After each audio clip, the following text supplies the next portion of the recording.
Efsanevi Güzellik kanalına hoş geldiniz. Tekrardan merhabalar. Kanalıma hoş geldiniz arkadaşlar.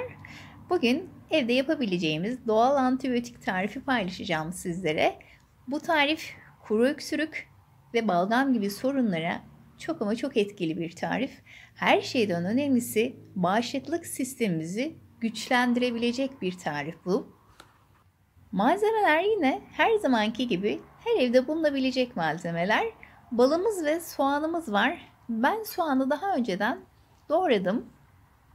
Şimdi saklama kabıma alacağım. Bir orta boy soğan bize yeterli. Küçük küçük doğrayalım.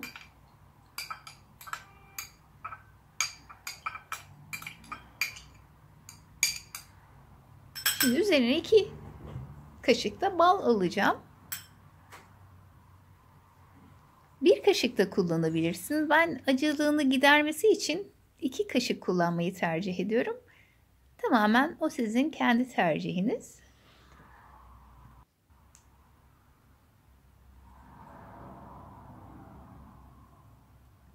İyice karıştıracağım.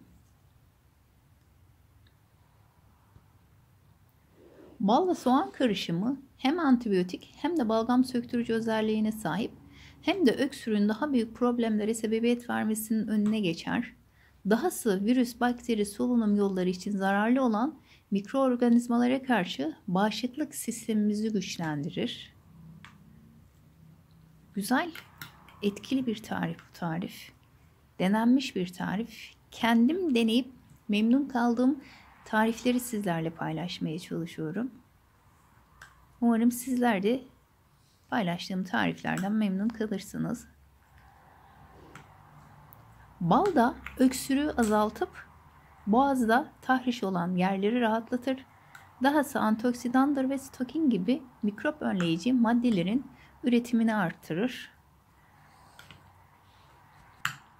Balgam söktürücü özelliği olan soğan, bakterilerin yok edilmesine ve solunum yolunun temizlenmesine yardımcı olur. Yüksek miktarda antioksidan özelliği olan soğan, detoks görevini de görür.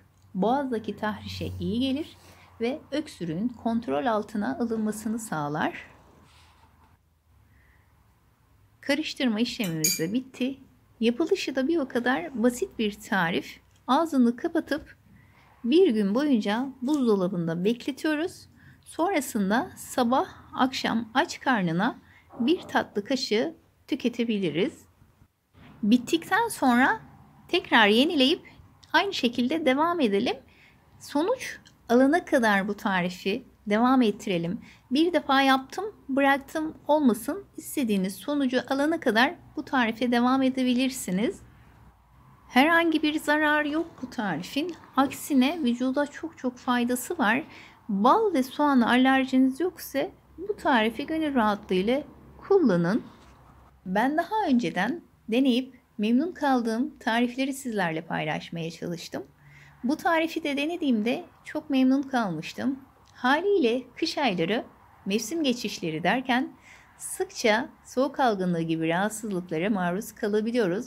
O dönemlerde ilaç kullanmak yerine bu tarz doğal kürleri kullanmanızı tavsiye ederim. Bugünlük bu kadar arkadaşlar. Umarım sizler için faydalı bir tarif olmuştur. Tekrar görüşmek üzere. Kanalıma abone olmayı ve videoma like atmayı unutmayın. Hoşça kalın.